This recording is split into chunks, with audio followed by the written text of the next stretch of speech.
Today's topic is nuisance legislation, erosion of rights of Bajans. My guests, my panelists this evening, next to me, David Waldron, candidate for St. George North. To his right, Dr. Elvis Wickham, medical doctor and frequent contributor on DLP TV. And to his right, Rowe, candidate for the city of Bridgetown. Good evening, gentlemen. It's good to see you all. So let's get the ball rolling. Oh, it would be a misstep of me not to mention that Alwyn Babb, PE teacher, is also going to be joining us later this evening. So, gentlemen, let's get the ball rolling. Recently, we've been seeing some legislation coming from this BLP government that seems to go about the way of oppressing the people. So, with the recent type of the introductions of the legislation, like the amendment to the Policeman Act, the Cybercrime Act, the TIN Act, and now most recently the Interception of Communication Act, it seems that these bills are, if they're not aiming at your pocket, it's more like they're probably trying to infringe on your rights. Are we seeing the autocratic side of this government coming through? Start with you, David. Thank you, and good night to all the viewers, especially my constituents in St. George North. I'm glad this topic came up tonight because I have been seeing this kind of behavior for a while. I don't know if you could remember when a piece of legislation came out or was attempted. They made an attempt to pass a piece of legislation that said that if you wanted to do repairs on your house, that you would have to leave the house, go rent somewhere, and to move back into your house, you have to have a certificate that you have to pay for. You have to pay for a certificate to have the house inspected and okayed and that kind of thing. That never made it too far. But as we look down the road, we see that there are most of everything that have come to the house in Barbados, most of these draft documents, they all seem to carry penalties and very, very stiff fines. It seems to me as if this government is going after the people. Obviously, I don't want to stray away from the topic, but they're borrowing a lot. And obviously, they seem to have a plan to pay back this money by taking it out of the average person who right now we know as politicians on the ground, we know are struggling. It's true. Doc, what do you think? Well, they already mentioned about paying, having to pay back loans. I do recall someone saying, I want money. A number of the bills are criminalizing or would criminalize law-abiding citizens. Certainly, measures announced by way of or by reason of attempting to tackle the crime situation in the country. It's difficult. You really have to stretch your mind to see how they will help with the crime situation. And certainly, you can think of more effective ways to help with the crime situation. The tint one has most persons talking as we should, because we can't see how that helps with the crime situation. But remember when that was announced, it came with the statement that I want money.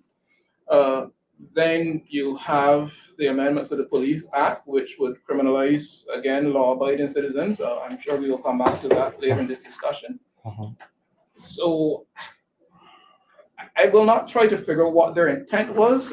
It is very possible that a number of the pieces of legislation may not have been properly thought through. You wonder if they were read. You really wonder if they were read. When in Parliament they speak about the first reading of the bill, second reading. I mean, a bill that's 40-something pages, I'm not sure how you read that in 2 minutes or in 20 seconds and so on. So you wonder if they actually are aware of all of the different aspects of the legislation that they say in agreement to pass it. But yes, that is the net effect, that law-abiding citizens can be penalized heavily. They're the voice of the people. My honest views on this, right? When I sit down and I think about it, we have a government that only cares about money. The government don't care about people or what the people face on a daily. Reason why I say that, the crime has been extremely high last year, the highest 50 murders in 2024. However, they want to pass these bills and legislations that do not combat crime. More to aim at the people. More to put the people in a deeper hole. These laws, these legislations, is to basically put the people in a further hole, honestly speaking. Because how is it that thing will stop crime? How is it the cyber crime bill will stop crime? When I last checked, we had some murders this year, and none of them happened because of thing. True that. None of them happened because of thing.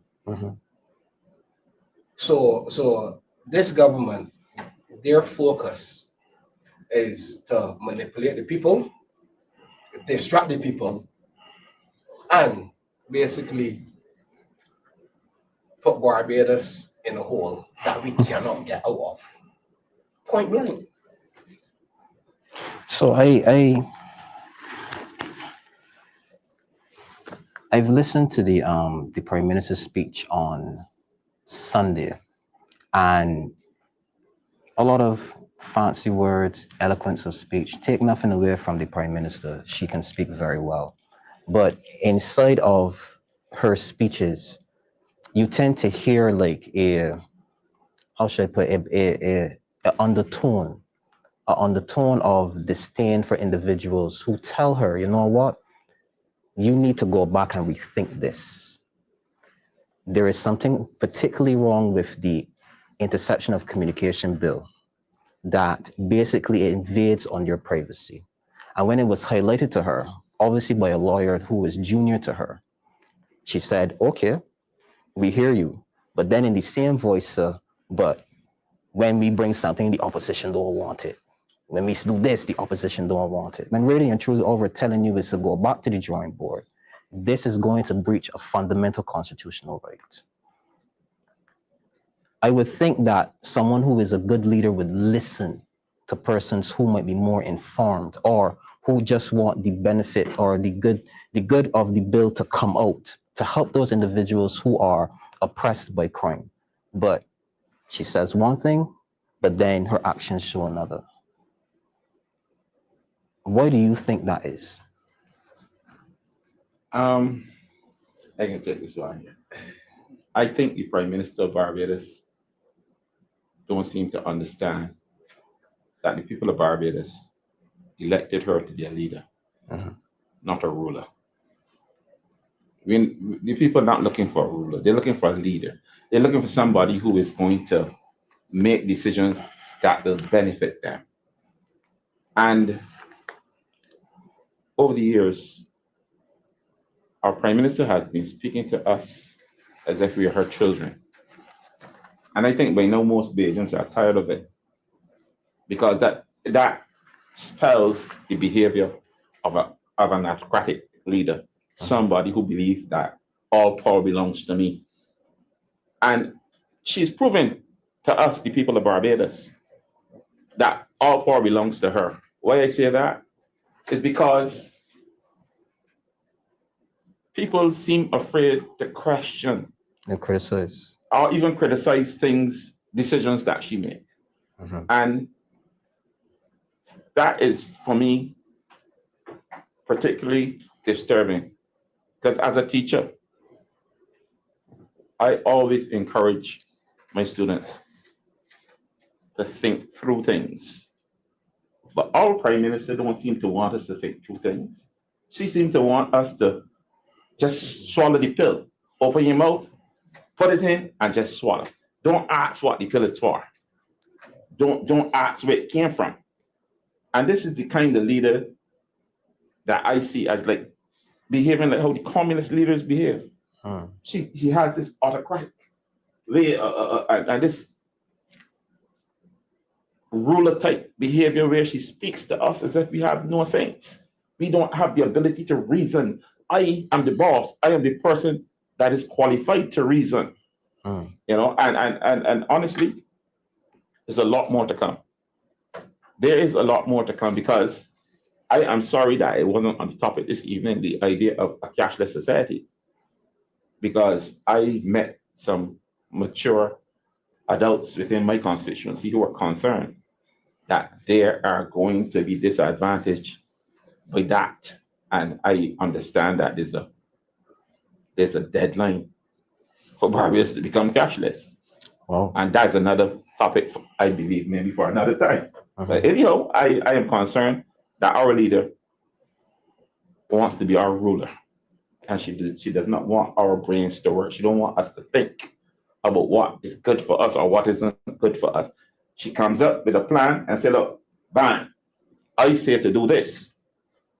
As if we don't have the ability to reason for ourselves, as if we shouldn't say, well, look, I don't think that's reasonable for me. I don't think that's good. I mean, the whole idea of assisting the police.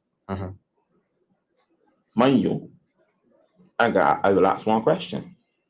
In assisting the police, somebody breaks my jaw and I can't work. In assisting the police, I die. Who will support my family?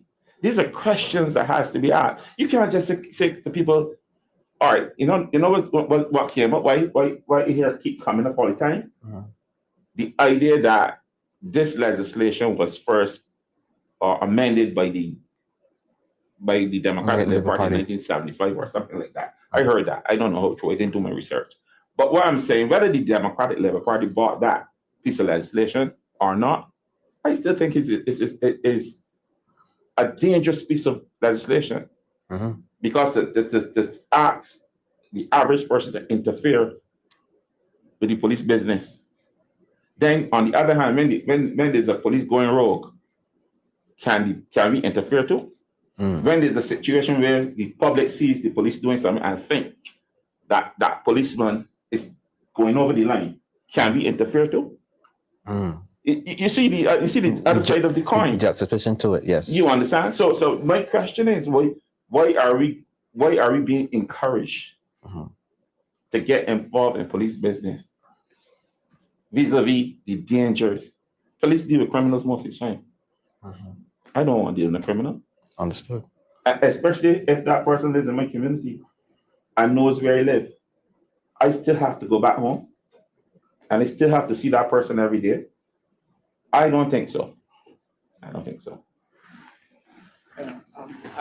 think the tone of the PM in her speech on Sunday night and on other occasions as well was somewhat dismissive, disrespectful. When you use words like noise to describe persons expressing their legitimate concerns, Barbadians expressing their legitimate concerns, and because this is not just the Democratic Labour Party and its supporters that are expressing their concerns. Barbados Labour Party supporters are expressing their concern over various aspects of the different legislation brought recently, and independent, persons as well. But to talk about noise and marching up and down, I mean, I do recall a certain individual leading march with thousands through the streets of Barbados on multiple occasions. It is as if because you're now on the other side that we do not have a right to express our legitimate concern. A more appropriate tone on Sunday night would have been one that displayed humility, apologetic. I mean, the government was caught. Well, it is either that the legislation was not read before they brought it, or they read it and they spoke untruths about it. But the government was caught red-handed. Right. You said there was no provision, there was no warrantless wiretapping. You would need a warrant. It was proven beyond a shadow of a doubt, even by the PM herself admitted that there is provision. But you had two ministers who got up in Parliament, two senior ministers who got up in Parliament and said otherwise. You were caught red-handed, guilty as sin. But instead of coming to the people of Barbados and apologizing, Mhm. you use dismissive tone and speak of noise and marching up and down the street when we were expressing our legitimate concerns. You were caught. The government of Barbados brought to cabinet legislation. They were prepared to trample the rights of the citizenry and prepared to lie about it. And instead of apologizing and simply saying, we are sorry, we should not have done this, you double down and you blame the citizenry for saying that we want you to do something about crime. So that's why we have to do these pieces of legislation. And, you know, it might have been a bit rushed, so you don't get to dot all your I's and cross all your T's. What? What madness is that? Legislation is supposed to be scrutinized by cabinet before it comes to Parliament, and a certificate of readiness for Parliament issued by the Attorney General before it comes to Parliament. Yes. And no one saw this. None of the 28 saw this to speak about it and to highlight what the issues were with the interception of communications legislation. I mean, there are other issues, but this the one about the warrantless wiretapping quite significant. And nobody saw this. Or was it a case where this bill was going to go through one way or the other, regardless of what person said? So it didn't matter. And on this point, you know, I will remind us Barbadians that we when we go to the polls, we do not duly elect representatives of the DLP or of the BLP, and certainly not representatives of a leader. We elect representatives for the constituency of St. George North, for the city of Bridgetown. Our parliamentarians, and this is where Barbadians, you know, and I know persons have their reasons why they may not be as engaged in politics as certainly I am or you guys here are. Persons have their reasons. But we have to remind ourselves and remind fellow Barbadians that when we go to the polls that we elect persons to represent us, to represent our interests. So what the 29 parliamentarians are telling me, the Barbados Labour Party, in preparing to pass and being prepared to pass this piece of legislation, that they will represent our interests. Really? Really? To allow a government to intercept persons' communications unknown to them without a judge's warrant and to then speak untruths about it. I'm trying to be kind with my words in Parliament. That doesn't sound like persons who are representing individuals, their constituents. It was more, you know what, this was the party's position or this was the leader's position, and one way or the other, we're going to support it. And even now, when we're expressing our concern, we're being spoken of in somewhat dismissive tones. Even the Attorney General, when he spoke about the police and he's hearing some chatter. Persons expressing their concerns is not chatter, Mr. AG. This is serious. Persons have legitimate concerns about various aspects of the different pieces of legislation. And that concern needs to be duly respected. And when you realize you've been caught, a better posture would be one of humility, where you just simply apologize to the people of Barbados. We shouldn't have done this. I can respect that, because none of us are perfect. None of us get it right all the time. But don't double down and blame the citizenry for what you were trying to do. You either didn't read the bill, referring to the interception of communication, you either didn't read it, or you read it, and you chose to conveniently lie about aspects of it. I got a question. I have a question for you, Damien. Yes, sir. So, what is the amendment to the Police Act? Well, it's basically if a police enlists your assistance in discharging his duty, maybe to apprehend someone, and you refuse. Let's say that I'm a police officer and David now come and snatch something out of the store and I trying to apprehend him, but David's a big fellow, so he tossing me around. Right. So I see you and I say, sir, assist me in apprehending this gentleman. And you know, I refuse. You refuse, you could be fined $10,000. $10,000. Yeah. So 1 year imprisonment or both? So my question then, so what happened to the family of the people that that died in police custody? What happens to those families that have to pay this $10,000 funeral bill? How are those persons being compensated when a family member passed in custody? That is my question. Because at the end of the day, when we look at how many Barbadians, let me be real, let me stop and let me think for one moment.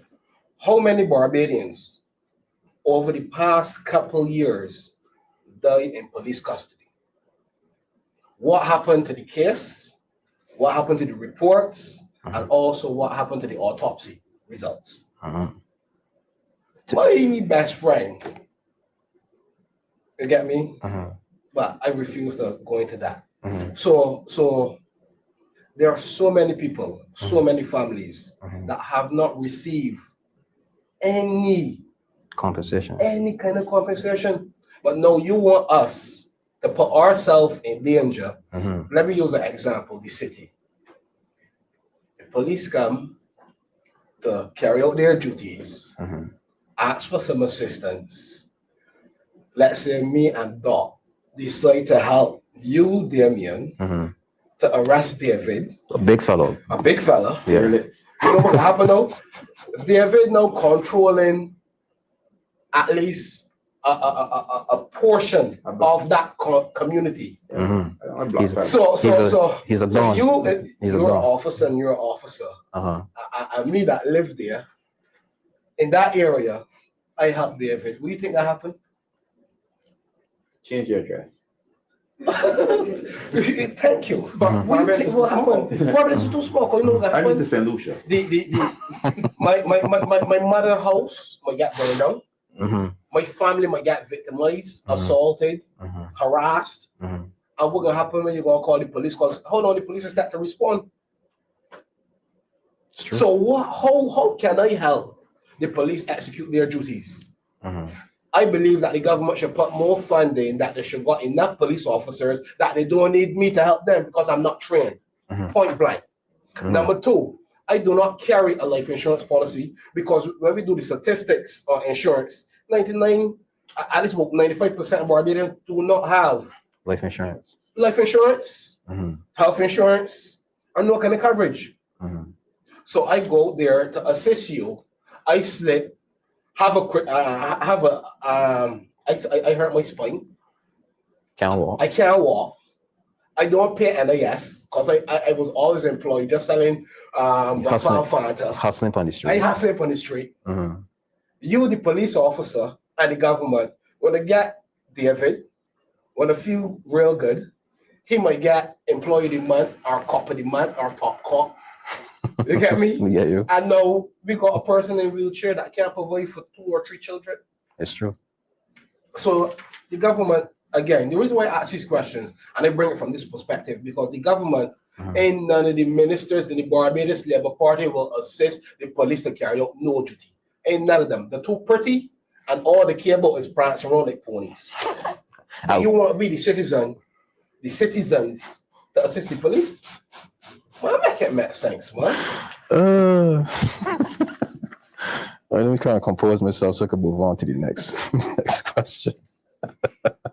Okay, I gotta go back on something that Doc had highlighted, right? The incompetence of the government, right? So Parliament 4, 2 ministers got up and said there is no warrantless wiretapping. The Prime Minister comes back now and has to correct them. Tell us no, there is something here, so we're going to have to revisit the bill, right? And on top of that, it seems like nobody at committee or nobody in cabinet took a glance at the bill. When I last checked, there are lawyers in the Barbados Labour Party who are ministers. Prime Minister is a lawyer. The AG is a lawyer, right? And apparently now, this has gotten to a point where that, and it must have been a bitter pill to swallow to come on television and admit that you were wrong. So let's look at how we got to this point in the first place. Is it straight up incompetency? From the get-go, from 2018. From 2018, when they assumed government, the peace program, what going on with that? It's true. The Commission on Crime that apparently paid about 20 people to do absolutely nothing. And this Democratic Labour Party with less resources, no personnel basically, no subvention, put out a 200-page report. So It goes back to the last point I made. A bunch of ponies just prancing around. Is it you ask, Damien, if this is plain incompetence? Well, let's look at the options. Let's use the intersection of communications bill that was brought. It either was not read, so they were unaware that those provisions for warrantless wiretapping were present in the bill. Let's call that option 1. Or it was read and they conveniently chose to misrepresent the truth. That's option 2. You guys can tell me if there's an option 3. Option 3 is both. the Prime Minister approve and make sure that everything happened and tell them this is what you need to say. So okay. You took it far enough. So all right. So hold on. Let me jump in here a little bit. Let's say that someone was worth their salt and they did read the bill, but obviously they still walked in line with the party's wishes. Does that now speak that maybe there is a fear among them to come out and speak out, to say, well, I have blatantly said before on the platform that they're afraid of their leader. That's out there on the record, and I do not take that back. I have said that they are afraid. I believe in principled positions. When you see something that is wrong, that you speak up. You know, that's my view. But on the point of the various bits of legislation that reached as far as the floor of Parliament, only for the pause button to be pressed or for them to be withdrawn entirely, it does speak to some questions regarding competence. There are those, who believe that the only person who can lead Barbados is the current PM. But how many more pieces of legislation have to come to Parliament only for them to be withdrawn or for serious questions to be raised? We hear that they've had consultations, and I worked in government for many years, and you have consultations. Really, I've seen how those consultations can go. For me, it speaks to a great level of incompetence. Knowing the process, I haven't been made aware of the process required between conception and a bill reaching Parliament, for there to be this many pieces of legislation that are deeply flawed or where serious question marks are raised. You wonder how in touch they are with the community, with Barbadians. And then when concerns are raised, the tone with which you seek to address those concerns. I mean, we have legitimate concerns about all the bills that we've mentioned. And it said, it is important, this is not just the Democratic Labour Party that has concerns. The wider citizenry, persons who are not aligned with any political party, have serious questions about them being untrained, unprotected, individuals being forced to a scenario where they either have to assist an officer when called upon, or face $10,000 or 1 year imprisonment, or both. And you mean none of them in Parliament, none of them in Cabinet, besides the person who brought the bill, thought that something is wrong with that? And regarding it being first put in place by the Democratic Labour Party in 1961, amended in 1975, but then you go and increase the penalties, the fines, by 1,900%. 1,900%. You increase it by, and you want to blame the DLP for putting it there in 1975? You can't make that make sense, do you? That is stupid. Downright stupid. Dr. Wickham, in layman terms, this comes down to one thing: an uncaring government. All the legislation, all these pieces of legislation over the period since they've been in power are anti-persons legislation. These legislations always seem to be criminalizing Barbadians or creating the situations where Barbadians have to pay fines. Is this a caring government? Clearly not. And Dr. Wickham keeps speaking about competency. This is the same government that spoke about the Fanus administration. Now, I'm here to defend nobody, but I'm here to speak facts, truth to facts. They vilified the Fanus administration about having this overweight cabinet, this large cabinet, the hardly see files when the week come. Now they have a larger cabinet, the largest in the history of Barbados. And the truth is, they all seem incompetent. They all seem, I am not impressed by any of them. And I will be honest, if there were one or two of them that sounded like they make sense and sounded like they're worth the salt, I would give them credit. Because I'm not just here to criticize anybody. But how can you have a cabinet this large and you can bring legislation, these different pieces of legislation that are so anti-person, anti the people of Barbados. I need to deliberately say anti the people of Barbados because they all point towards these horrendous fines. I have some constituents now trying to acquire some land, some tenantry land, and you know tenantry land will be expensive. And you know they're scratching their heads about how they can where they can find the money to pay for this land. I ain't talking about $18 a square foot land. I'm talking about tenantry land that's selling for $2 or $3 a square foot. And they're scratching their heads to determine how they are going to pay for the land. But yet you got a government that are willing to fund them $10,000. The land even cost $10,000. You know? But you got a government that are willing to fund them $10,000 if they don't go out there and put their lives in danger. And I deliberately say put their lives in danger. Because trust me, it don't take much to die. And this is a doctor, he will tell you that. You can go on a simple altercation and fall and hit the back of your head and die. Yeah. When I look at these legislations, I'm not a lawyer, but all these legislations, what I get from this, taxation, I'll find it. Right. So I'm going to acknowledge the presence of Mr. Alwyn Babb, PE teacher. Good evening, sir. Can you hear me? Good evening. I can hear you loud and clear.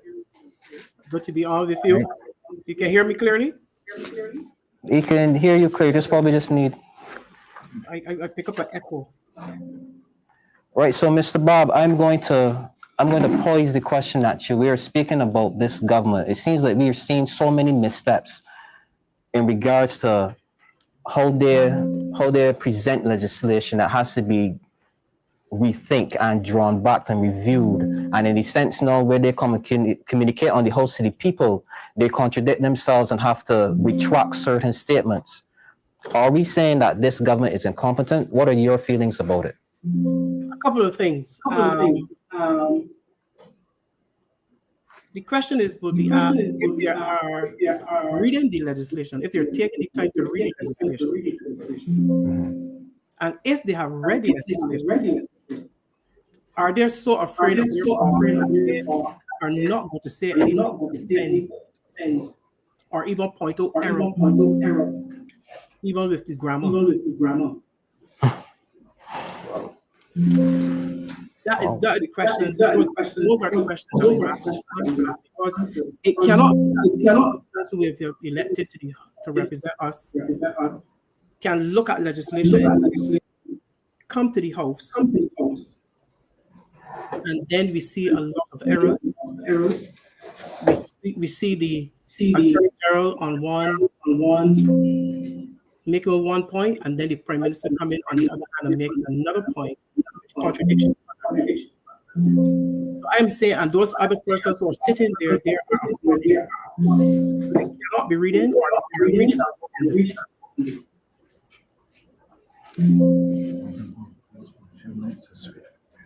So the family can go on pause. Go to pause.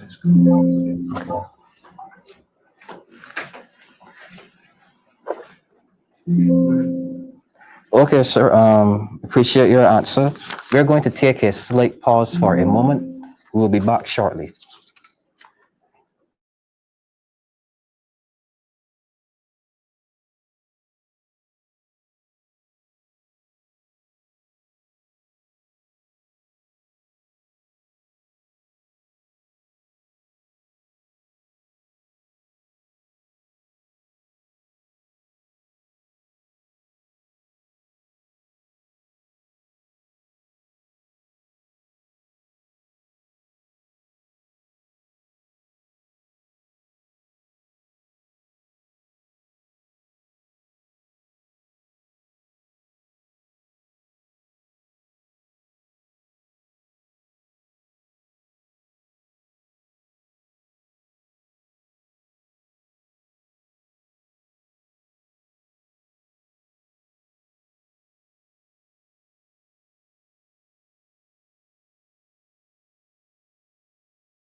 Yes, and we are back. Sorry for the inconvenience.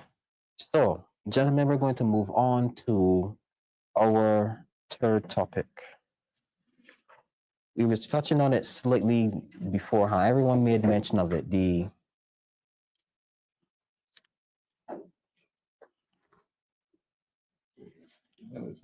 military, yeah. Yeah, we're also going to look at the recent announcement of providing the military with powers of arrest. Do we want the military to be given such wide powers to police the public? David? I'm concerned.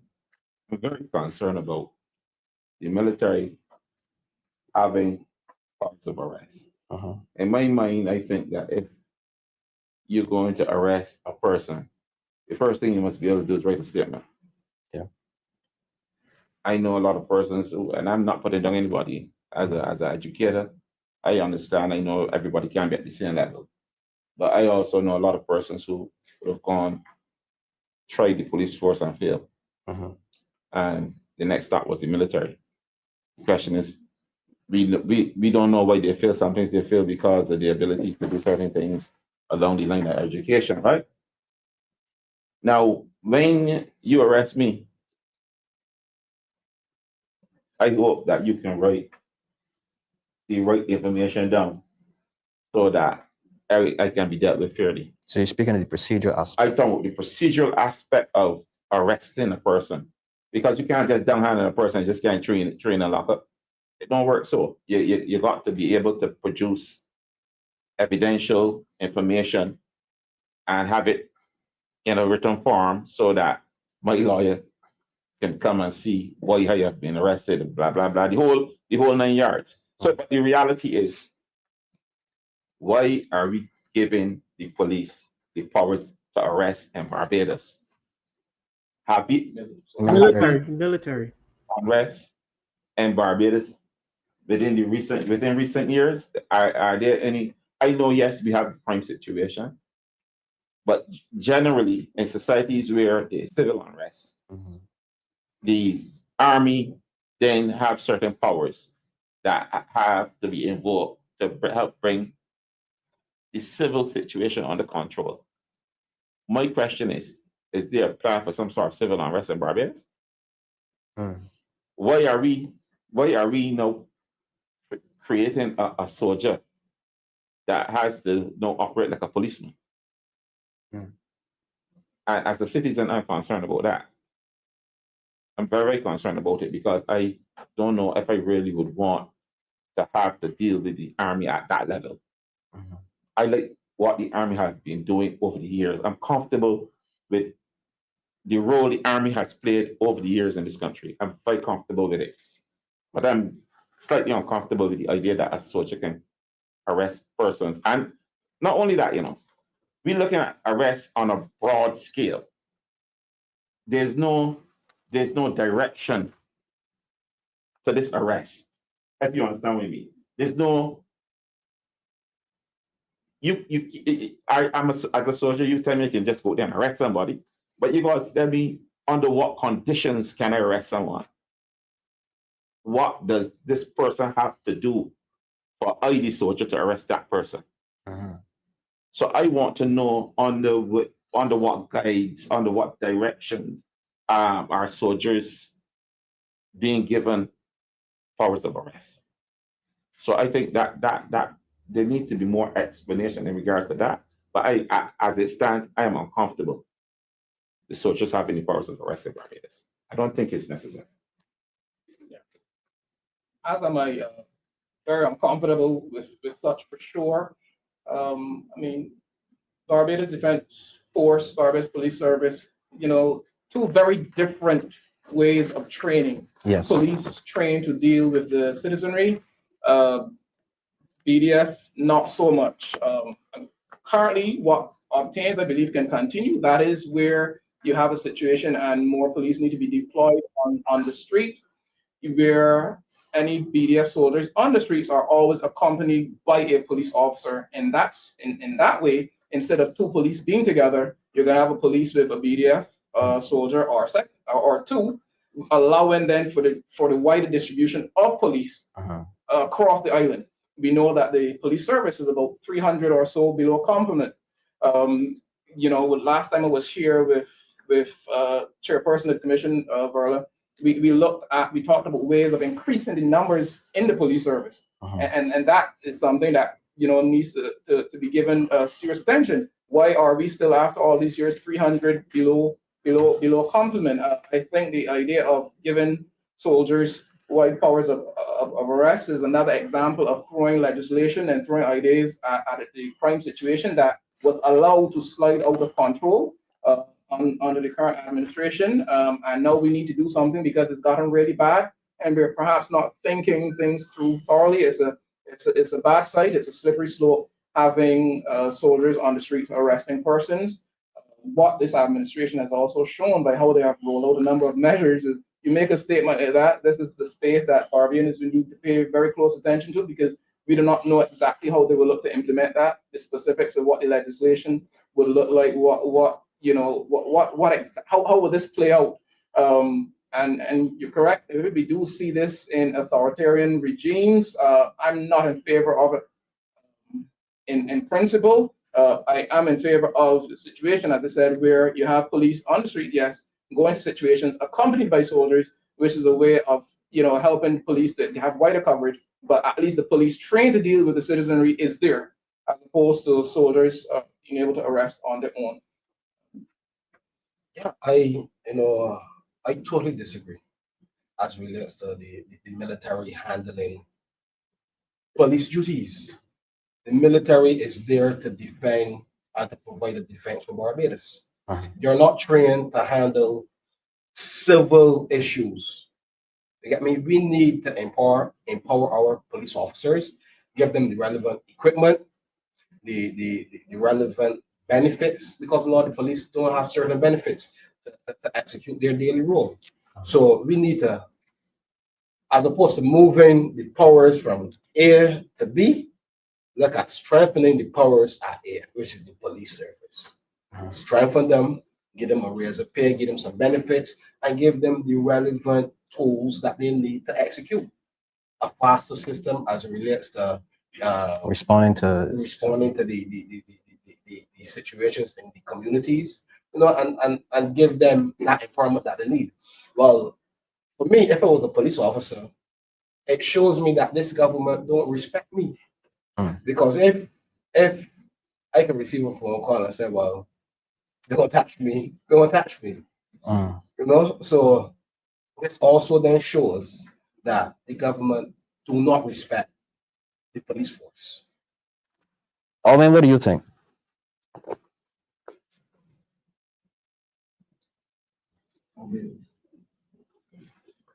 Not hearing you, Alwyn. Unmute your mic. Thank you. Sorry about that. No problem. My questions here was, what is involved in police training? What is involved in military training? Are they linked? Will that training provide military information that is needed, as said before, that will lead to arrest, and how do they handle the situation? All right. Dale says something, respect, or important police. I said, and you have to give them what they are owed. And this latest announcement of the military comes across as if this government goes into panic when they're certain situation, or they're pressed by the public for response or adequate response to situations that are confronting the nation. When you get a do something, you have a do something, say something government. Once they say something or do something, then they will work their way through it based on the type of protest they're getting. That is what has been happening from 2018. Once you get the protest, once you get the pushback, they're going to say something, they're going to do something to quit or to rebel. I want to read Judith Ann Clark's comment here. Judith Ann Clark. I personally will not be surprised if we reach a state of social unrest the way I'm seeing the public speaking out, there is high possibility of a breaking point. Just saying. So, is this, could the whole notion of giving the powers of arrest to the military personnel, is this their way of, I guess, responding to something that they may see happen in the future?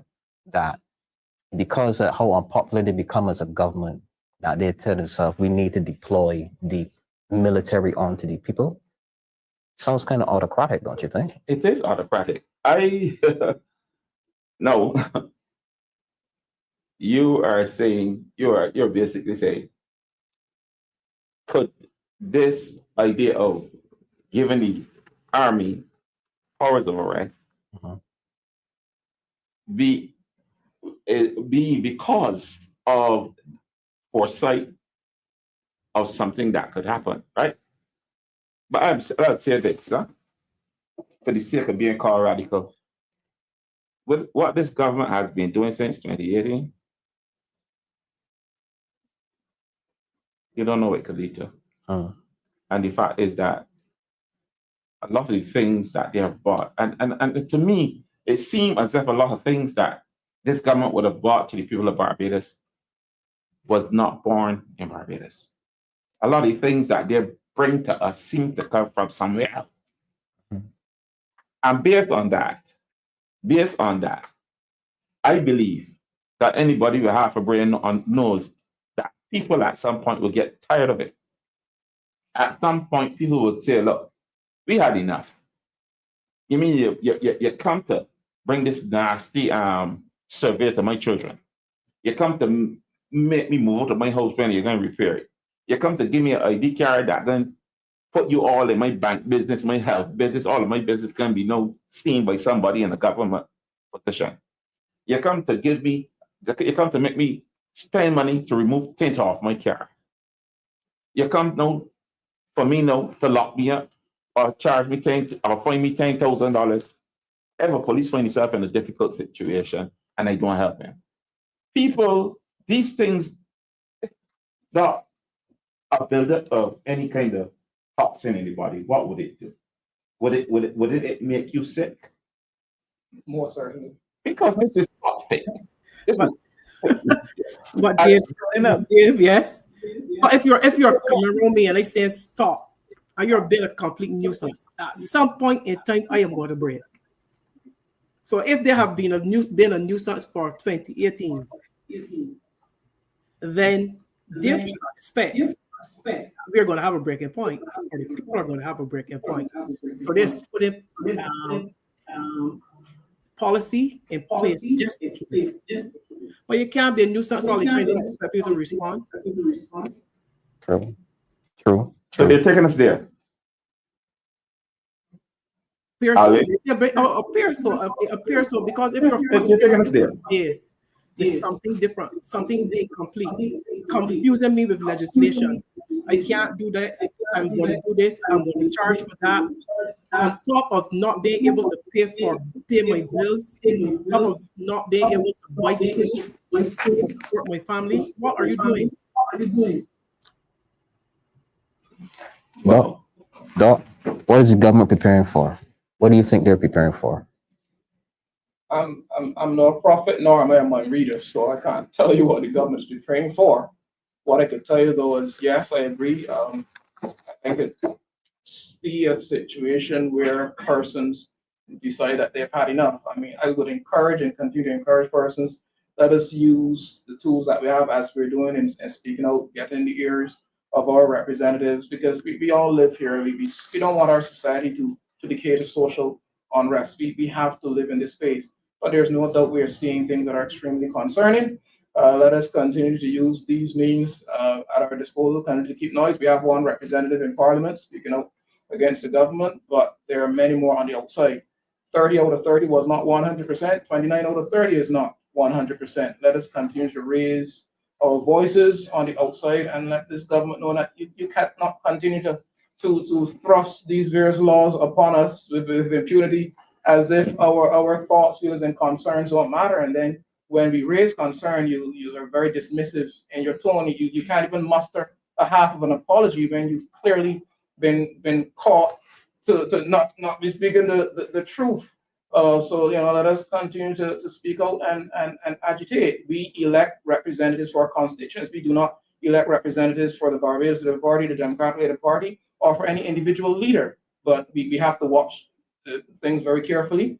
Persons have various reasons why they may not be as engaged. I said that earlier. You're just trying to equal the living day-to-day existence, and now you have to worry about you have to worry about assisting the police or $10,000. So persons have the reasons why they're not involved, but we clearly need to pay attention and watch this government carefully. They have this habit of sneaking a lot of legislation through when people are busy partying or in the dark of night, when folks are sleeping near midnight. We clearly have to be vigilant and watch them extremely carefully and continue to speak out. Take nothing for granted, because I remind us that, I hate the idea of bringing this up, but it's truthful. Hitler won an election. He did. Hitler won an election. He did. And then there was no more. What do you think, Dale? Wolf in sheep clothing. Oh Lord.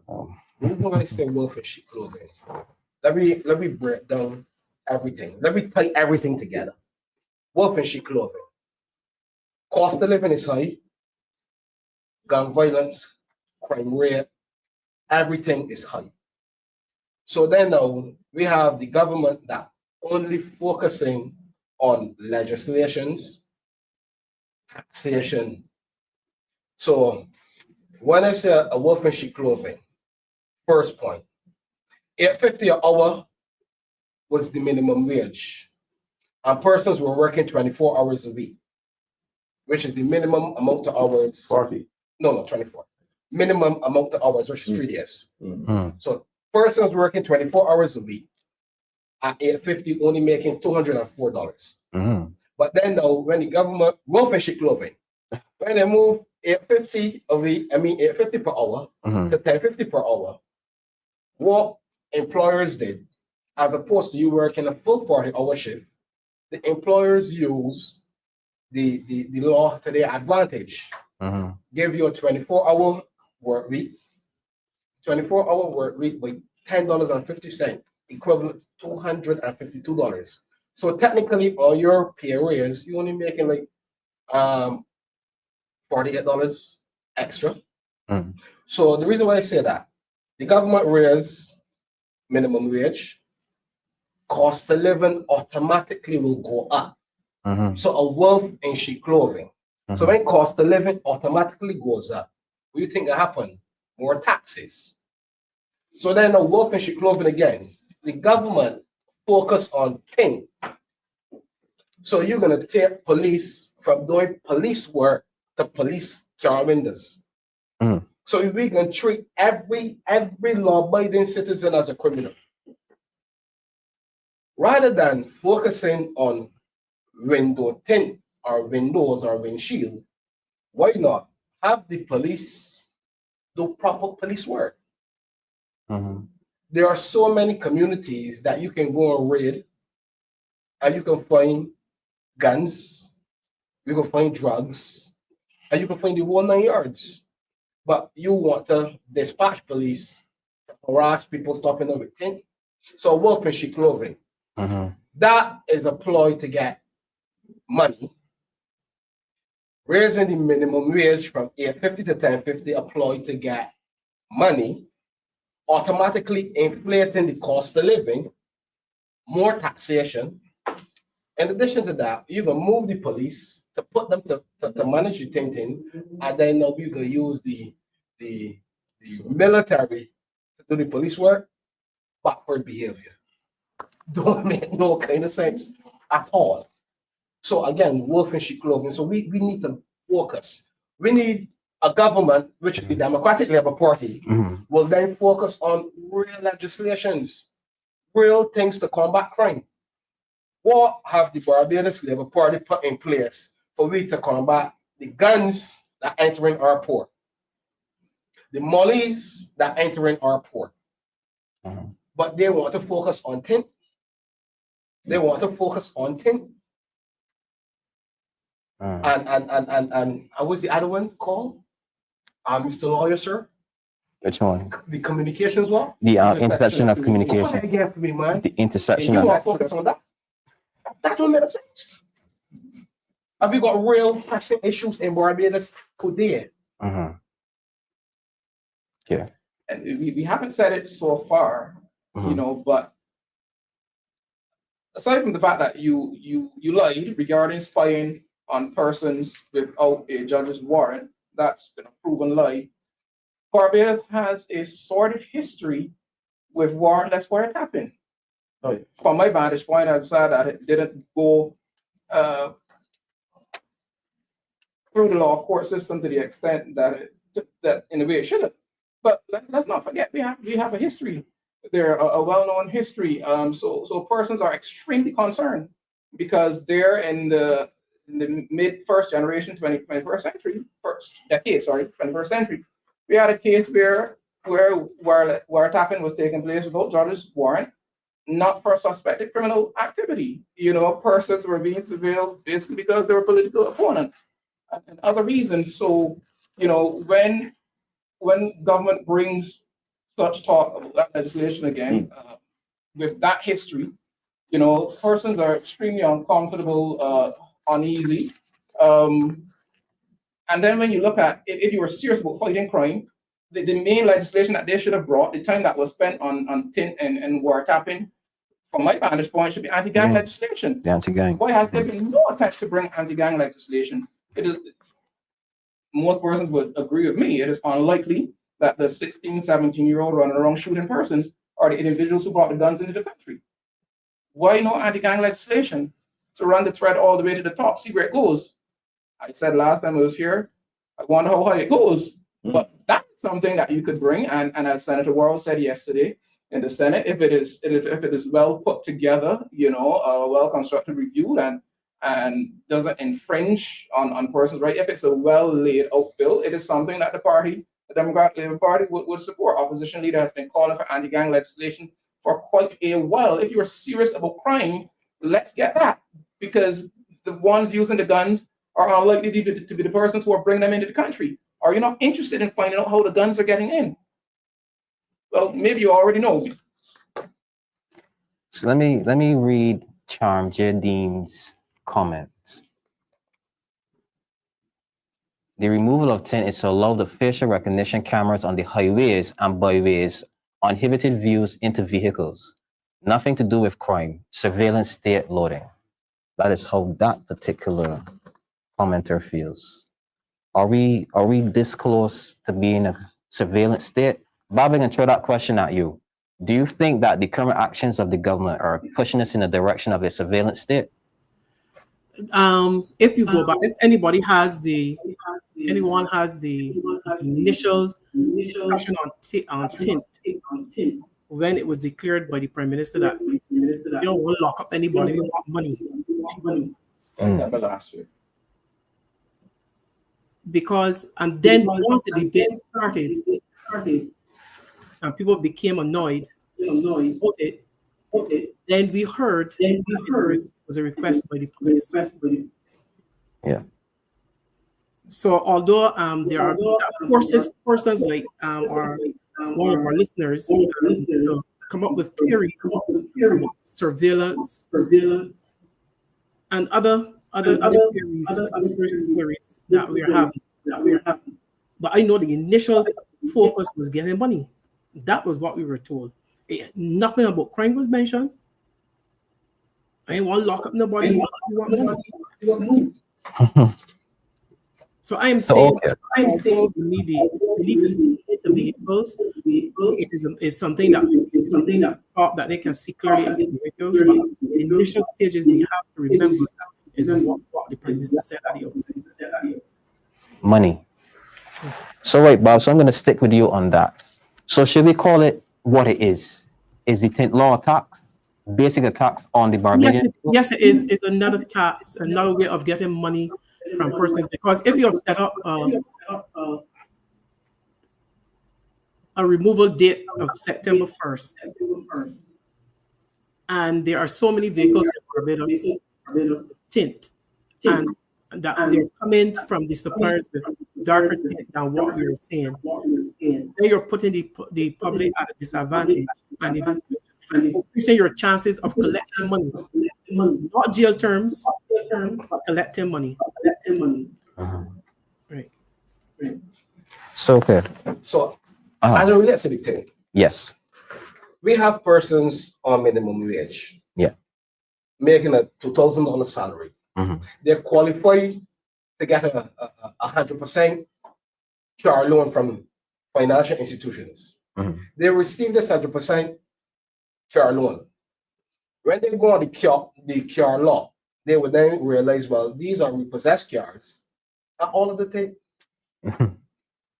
So I am on a minimum wage ratio making $2,000 a month because that's the requirement. $2,000 a month for the past 2 years. Mhm. You then qualify for a QR loan. You decide to get a little Swift, Axio. Mhm. But it done thing already. I mothers have 2 children. Mhm. So $650 comes out of that. And then the mother got 2 children. To support, pay gas, pay insurance. How she is gonna manage to pay a fine? So again, it's a hidden tax. Mhm. Again, like I said, wolf in sheep clothing. The government has never really settled. This government never really settled to empower our people, our citizens. The intention is to get money. Give me your vote and watch, man. Mhm. And that's exactly what's going on. When we look left, right, and center, all of our people that are making ends meet, that are daily comfortable, what we think that happen? Crime rate gonna go up. Mhm. Because when the young boys realize that my mother on minimum wage and my mother suffering and struggling, I ain't going to work for that $10.50 an hour, which is $16.80 a month. Taxes got to come out of that $16.80. Mhm. And in the real world, you're catching 3 vans. You're spending almost $90 a week in bus fare. So we think that happen. If you really care about the people, put proper systems in place to help the young people when they leave school. Put more money into the skills training, put money into the polytechnic, you got me? Put money into community development programs that can help individuals, not go in that direction of a life of crime. The reason why a lot of these young boys into crime is because lack of money, lack of resources. They need a no dollar. Mhm. A lot of young people we kick them out of school at 15. No, 15. We kick them out of school at 15 because they are delinquent. You done school at 16 legally, but you expel boys at 15 and 14. Mhm. You need work experience, CXCs, to even pack shelves at supermarkets. Mhm. And you get expelled at 15. The only employment there is the boy on the block, the boss on the block. Cost of living is how you're ready. Mhm. Let me look at things from a different perspective. Careless government. Got you, too. The question you asked, Babb, was If tint, if we can call it a tax, should we finally call it what it is? A tax. that's all this government be doing. All this government has been doing from the time it came in is bring tax after tax. We seem to have forgotten the sewage and garbage tax that was an 18-month tax. Mhm. I can't forget that. That's stuck in my head. I could teach that in the classroom now. 18-month tax. Mhm. And this unapologetic government has left an 18-month tax on the people of Barbados and have disrespectfully never come back to the people of Barbados and say, look, be sorry, but we can't take off the tax. They just left it there because they depend on our short memories. Mhm. They depend on us forgetting that it was only supposed to be an 18-month tax to fix the problem. I don't know how the problem with the stories started, nor ended, but the stories are floating about. To fix that problem. Mhm. We don't still have stories in the road, and we haven't had stories in the road for a while, but we still have the tax. How do you think you think the people in St. George now are happy paying social tax? No. They got some people in St. George now that can't even have waterborne because they're living on zone 1. Mm. You understand? We talk about that. Then you got the tax on cell phones. Nobody remembers this, you know. Over 20% of the money you spend with your phone is taxes, you know. I think maybe 21%.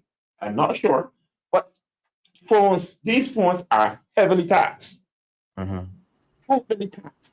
This country, we are drowned in taxes in Barbados. Mm-hmm. But the government depends on our forgetfulness. They depend on our short attention span to keep these taxes rolling in.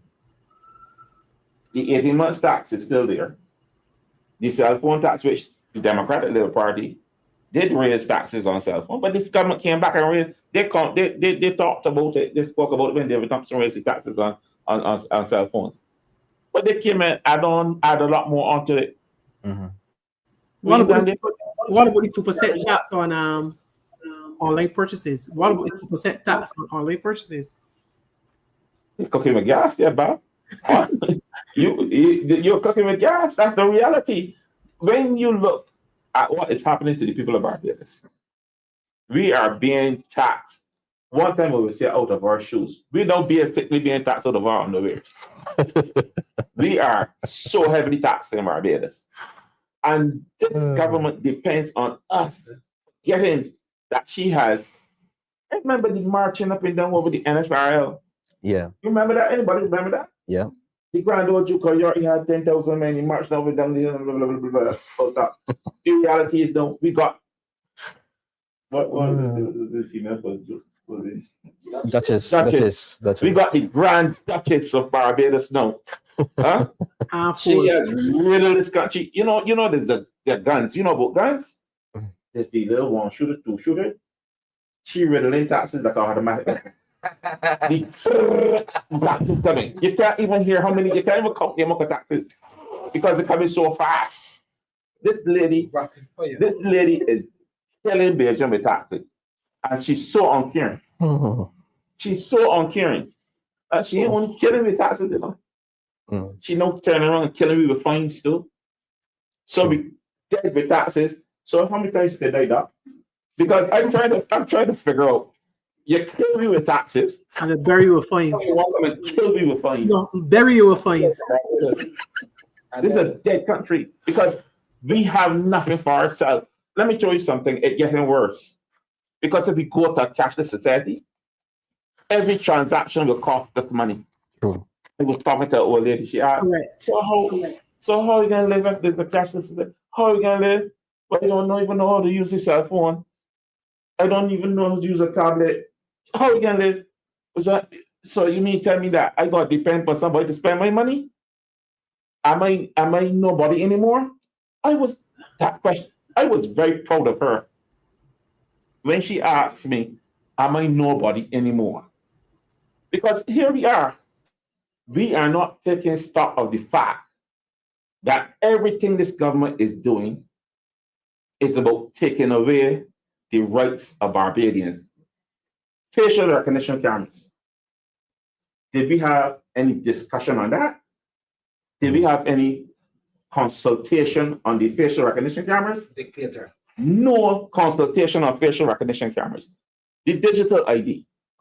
No consultation there either. No consultation. None. Right? You got the wiretapping bill. Dictator. No consultation. You want to force me to be a police officer. That's the justice of the peace. I would still have a police arrest a fella. That's if you catch me before I go to sleep. But the reality is, people open your eyes. This is important. Yes. Everything that has happened to Barbadians since 2018 has been done without our consent. Without any discussion. I'm going to the main one. Don't start yet, dog. I'm going to the main one. The Republic of Barbados. The Republic, you know what? You know Barbados is not a republic, right? I've been to several republics. And when I go and I get the money, I see on the money the Republic of Guyana, the Republic of this place. On the money, since then we had new money. You see the Republic of Barbados on it. They're so honest. This is the most honest time this government has ever been. The money don't even have the Republic of Barbados on it. Look at your money and see. Are we really a republic? I keep hearing about constitution. We don't have a republican constitution. Are we really a republic? All I'm saying is that when you look and see what's happening to this government and what this government is doing to the people of Barbados, smoke and mirrors become the anthem in my head. Smoke and mirrors. I talk too much already. Talk to the people, David. I got to turn it over to Elvis.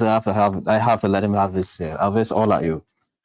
Smoke and mirrors, circus and games. Let's not forget that one. Age-old tactic used to be able to distract a citizenry. Wow.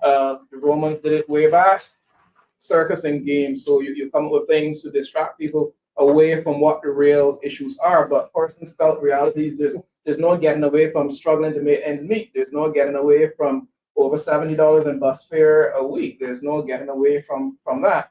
The government, by its poor economic policies and the top-down thinking, the trickle-down economics, has boxed itself into a corner, and we, the citizenry, are paying for it. I said it before, not my original quote, for a country to try to tax itself to prosperity, to a sustainable growth pattern, is like a man trying to lift himself up while he's standing in a bucket. It will never work. It cannot work. I mean, we have borrowed so much money. You know, we have borrowed, like, between our February and July, when I last checked, we had borrowed almost $1,500 million. $1,500 million, $1.443 billion we borrowed in a 5-month span there. And since then, we had a couple of smaller loans, and this is now international. These have to be paid. These loans have to be paid. Tourism is not paying our bills. It's not paying our bills, not to the extent that we would want it to. So where's the money going to come from? Taxation. Right? So we are paying heavily, and most of our debt now is outside of Barbados. It's not domestic, and you got to pay these folks. Yeah, you have to pay these folks. So poor economic policy and thinking that if not GDP looks good, you know, and if foreign reserves are 30-something weeks, that means the Barbados economy is doing well. Rubbish. It's just plain rubbish. Our foreign reserves at record high levels. Ask the average person on the street what that means for them. How is that helping us? How is that helping us? It is not. And most of the money that has the foreign reserves at that level is borrowed money in any case, as opposed to earned foreign exchange from tourism. And we have to pay back those loans. So government has boxed itself in the corner, so it needs the various taxes, but it is taking a toll on Barbadians. You have next to no disposable income left. Cost of living on up, and you're right, Dale, in pointing out that an increase in the minimum wage has resulted in an increase in the cost of living, because you took that decision, but you didn't address the other metrics that contribute to cost of living. So on the one hand, you want to do something, appear to be doing something to help persons. Oh, we give them more money, we give them extra money. But what about the fact that the business that now has to pay $10.50 instead of $8.50, the cost of the goods and services that it renders to the public will go up. So the additional money that the person just got in their pocket is gone before they got it, much like the $300 that was gone before persons got it properly. So poorly thought out economic policy, and I'm like, this is what we get for the largest cabinet in the history of Barbados, if not the largest cabinet per capita in the history of the Commonwealth. When we look at our population size relative to the number of cabinet ministers that we have, this is what we get. I suspect it is more on account of the government structure that the current administration operates under. I don't want to believe, and I'm trying to become my words here, I don't want to believe that it is all incompetence only. I do not want to believe that. I believe it's the government structure where we know whose opinion matters and how many opinions matter. And one way or the other, if we're doing something, we're going to do it. Because I would like to believe that with 20-something other persons around, that someone sees these issues that we're talking about here. I'm trying to be kind. I would like to believe someone else is able to see these issues, perhaps point them out in the meeting. I don't know if that's allowed on that side. And they raise these concerns on behalf of their representatives. After all, they're representatives for the people, not for their party and their leader. I would like to think that. But then between them raising that concern and what is then fed to the public, it seems to get lost because there's clearly a disconnect between what they're thinking and the benefit of the people of Barbados. Why do you think that our tourism product is so good? Because of the people. True. We do not have a tourist Attraction. nothing. Nothing. No. The real attraction is our people. Mm-hmm. So the government focus all of their energy into tourism. But if they focus so heavily on tourism, why is it we have at least about 70% of hotel workers unemployed right now, laid off? This is back to school. Those hotel workers either laid off and 2 short hours, 24 hours, which they're making $252 a week. Taxes have to be taken out, loans, and you name it. What's going to happen to these children back to school? The government cares so much. So, no, Barbados Labour Party, BLP stands for Borrowing Labour Party. That's all they focus on, borrowing. So, all of the money that they are borrowing, why not assist in the primary school sector? Because every student in primary school have to pay for every single textbook. And you have 11 or 12 textbooks, and some start from $45 the cheapest.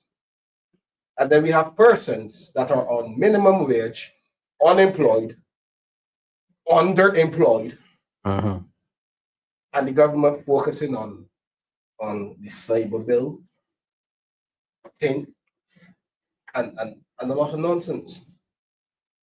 So priorities are mixed up, honestly speaking. The priorities are mixed up. Put things in place that help the citizen in this back to school time. There are so many Barbadians right now, mothers, fathers, that need the assistance. A circus, $100,000 for a football tournament. But right now we got children that don't got school uniforms to go back to school. Let me make things really make sense. Tourism so successful because of our people.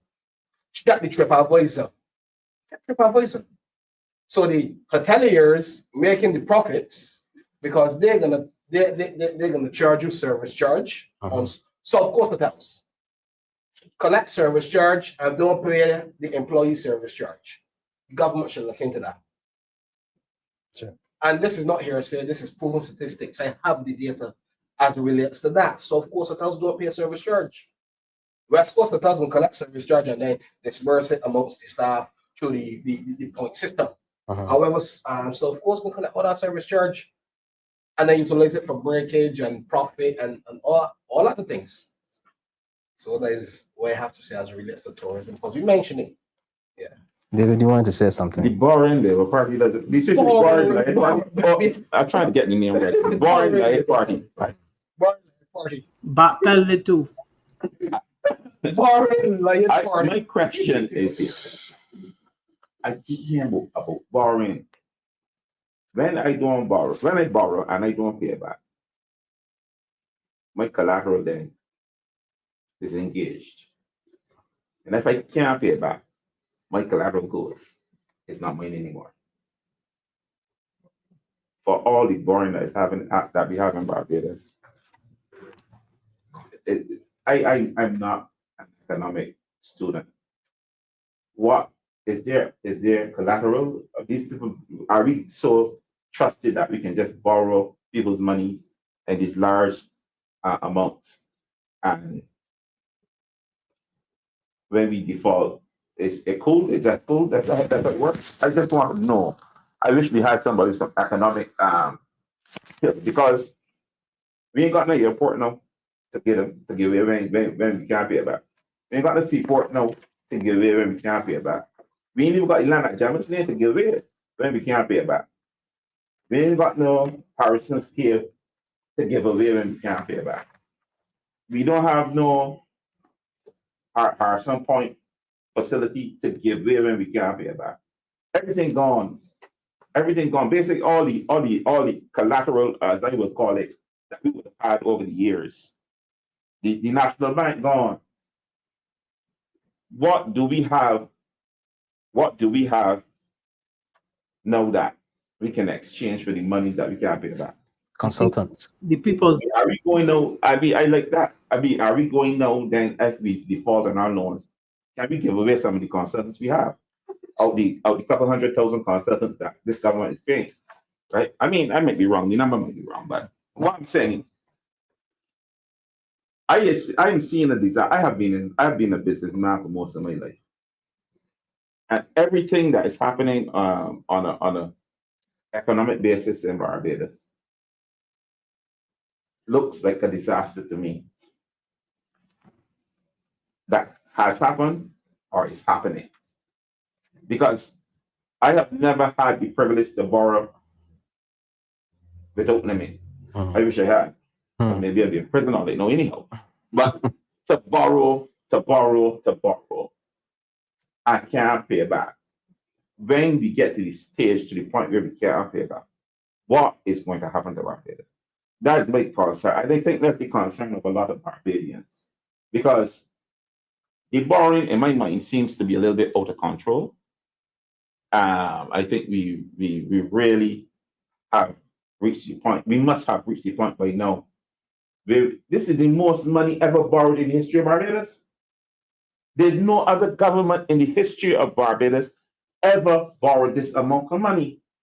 And this current economic, at this stage in our history, our economic activity in Barbados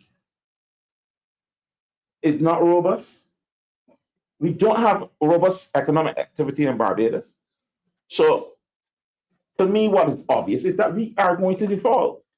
We are going to default on loans. And what will happen to Barbados when Barbados can't pay back these loans? That is my concern right now. What will happen to Barbados? I want to touch on Andrew Boom's comment, where he says that you spoke on consultation earlier. He said that this government doesn't consult with the people. He says there was consultation with the consultants. He might have a point there.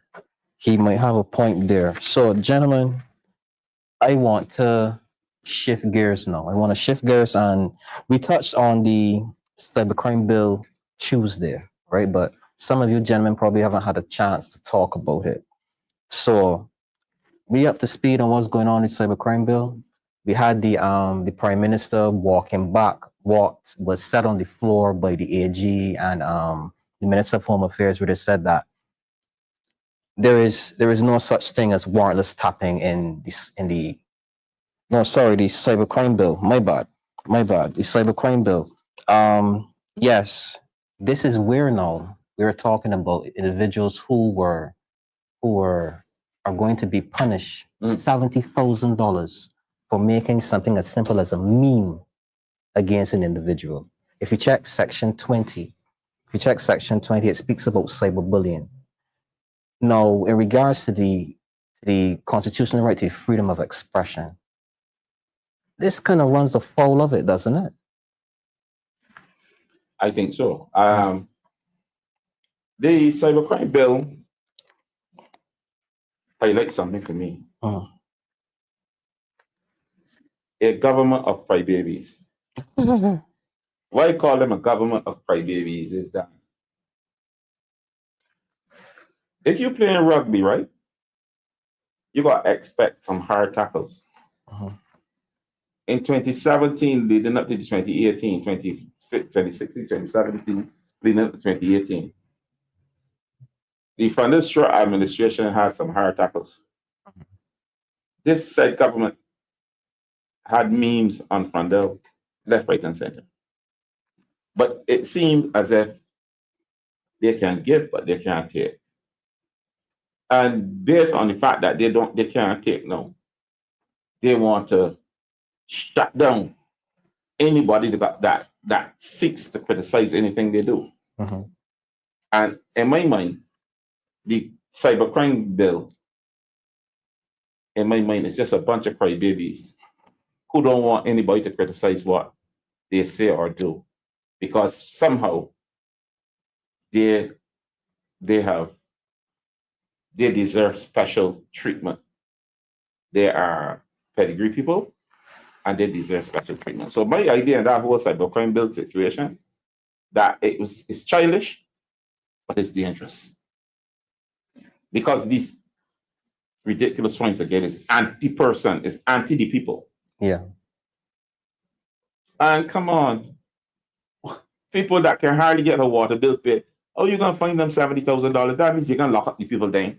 Because you can't get $100, $150 bill water bill paid. But you can tell me I gotta pay you $70,000 because this is something I put something on social media that hurt your feelings or make you cry or cause you to dribble when you're sleeping. I think that's nonsense.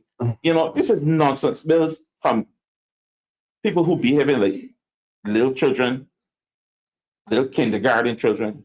Even kindergarten children don't behave like this. These people are too petty. In my mind, they are petty.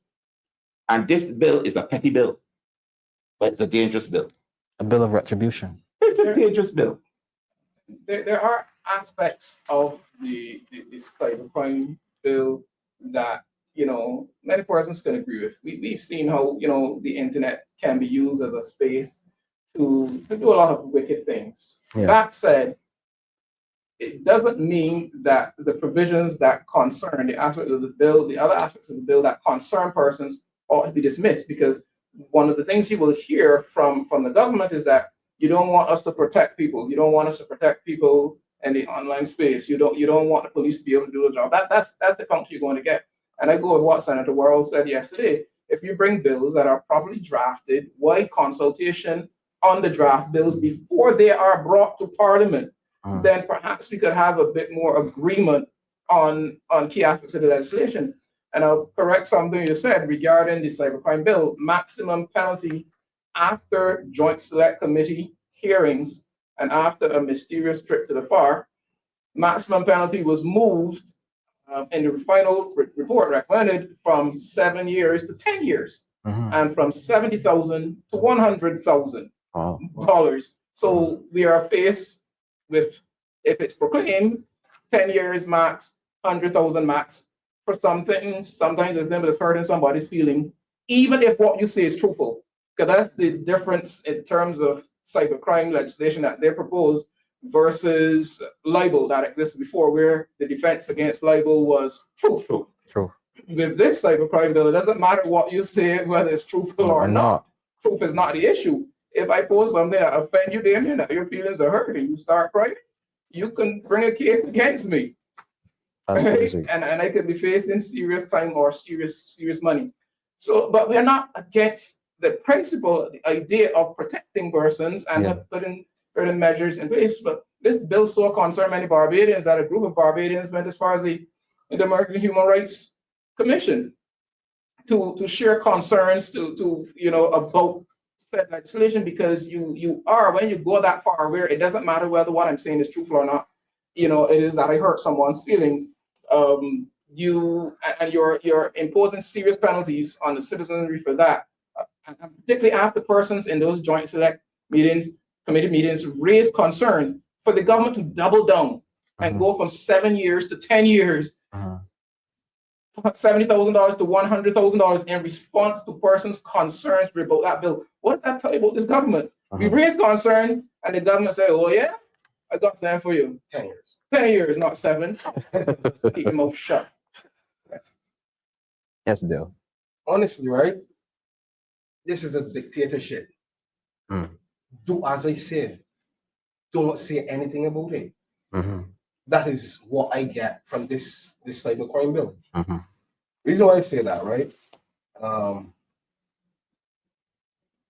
We had a song most recent, the National Choral Festival. And what happened to it? There was problems. We as a society, we as a people, we can express how we feel. You get me? As long as we're not rude and disrespectful, I think I should be able to say, well, And when they're doing nonsense, I don't like it. Or if I don't mean, like, so what? And Bajan memes are Come on. are I saw they did memes as it relates to the Democratic Labour Party. yeah. And I attack up my bat and ball and cry. And nobody from the Democratic Labour Party take up the bat and ball and cry and say I'm playing you no more. Mm-hmm. So it shows me, right, that you cannot say nothing against the government. That's why she have pawns from ministers that will pass a bill, and then she gonna come and say, well, oh, X, Y, or C. Mm-hmm. Dictatorship. Mr. Bob, question is not posed at you. What do you think about this cybercrime bill? Suppression on the expression of freedom? While I don't condone using the internet to sully the reputation of anyone, I can distinctly remember when this bill was up for discussion in the public domain that we had a youngster with the name of the wall or something have a political meeting giving support to this bill because people believe that anybody should be talking about minister. They should. I can remember that these people say things and they do things because they know exactly what they're doing, and they believed or somehow believe that since that because of the 28 use of social media that they had a monopoly on social media. And once people start to use it against them, they as Mr. Warren said, became a little touchers and thin skin.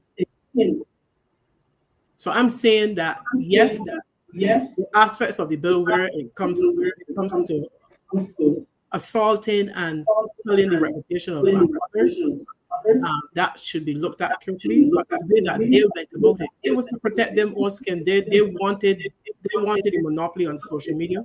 They wanted to say what they wanted to say at the print and to look at the last the by-election in Central North, how they use their supporters and bloggers use social media to fund. But when it's on the shoes on the other foot, it will become a problem. I'm saying within the context of protecting people from yes, we have seen from this government. Understood. So as I want to expand on the dictatorship point a little more because they really piqued my interest with it, because that is a sign of a dictatorial regime, is it not? That you cannot criticize them, even if the criticism is valid. You cannot criticize them. And to take Bob's point, yes, there are things in the cybercrime bill that are needed, like the harassing people online and child pornography, the prohibition of those particular acts. But come on, man, if you're getting into politics, you'd expect that your back will be broad. Everybody's not going to like you. A politician is the easiest target in the media. Some people can like you, some people are not going to like you. Some people are going to make fun about you, and some people are going to be your diehard supporters. But to be honest, Bajan memes can be a bit mean, and they do take on a life of their own. And I tell myself, if you could survive a week of Bajan memes, you could survive anything. So is this government moving down the path of other regimes and being a dictatorship? Because you're suppressing the freedom of thought and expression. It's clear to me, Damien. And I agree, Dr. Wickham. I would always support any legislation that truly protects people. Mm-hmm. But that cybercrime bill has too many provisions in it that will take advantage of innocent people, that will destroy, not just take advantage. Because you can't tell me, I don't know how many Bajans can put their hands on $100,000. True. I mean, you can make a fine for something like that. Somebody make a joke at you, some funny thing, and you get, and they laugh at you, your feelings hurt. But all of this seems very silly to me. Uh-huh. It seems very silly because, I mean, what is happening to us? What is happening to our leaders Why are our leaders so fickle? Mhm. Why does it have to come to this place where these are the kind of leaders who like to bark at people? But I, the person, make a little joke, and a couple other people laugh. All of a sudden, my feelings hurt. I want $100,000 out of you. Or go up in Dallas and spend some time. It's criminalizing people. It's turning people into criminals, right? And I'm saying that this cybercrime bill is anti-persons bill, anti the people, Mhm. and it should not go forward. Because listen, man, let me keep it real. You got a few Bible scholars in here. I know for sure Dr. Wickham is one. Damien, I know what you they think it's Bible thing, but Mhm. I am much of a Bible scholar, but I spend a lot of time in church. Mhm. And at least I hear a few things. There's the man called Haman. Yes, please. He built a gallows. Right. Mhm. He wanted to get rid of a fella called Mordecai and his family. Mhm. And I want the Prime Minister to listen to this, because this is important. Mhm. Very often we set traps for people and And we you forget, and we walk straight back into those traps ourselves. What I'm saying is that Haman built the gallows to get rid of Mordecai and the family. The first person to hang on the gallows was Haman. He and his family. Be careful of the traps you set, because it could very well be the same traps you fall into. And that's what that came right back to me, because all these things seem to be political traps to make sure you have no political opposition. Mhm. And everything is towards dictatorship, as these gentlemen keep saying tonight. Buzzword for tonight. Dictatorship, because you don't want anybody, you don't want nobody, you don't want anybody to criticize you. You don't want anybody to say that you're doing wrong. If you're doing wrong, you're doing wrong. All I know, I got people that said they want the money. When you get up and say, if you take the job and you die, I can give you money. But you know, I ain't see a dead man that can take money yet, you know.